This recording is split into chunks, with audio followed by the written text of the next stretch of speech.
أود أن أقف هنا عند التطورات الخطيرة التي يشهدها فضاء انتمائنا الساحلي ودولة مالي على وجه الخصوص،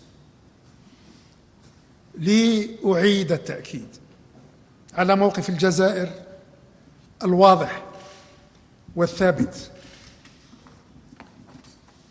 موقف الجزائر الداعم أولاً لوحدة مالي أرضاً وشعباً ومؤسسات.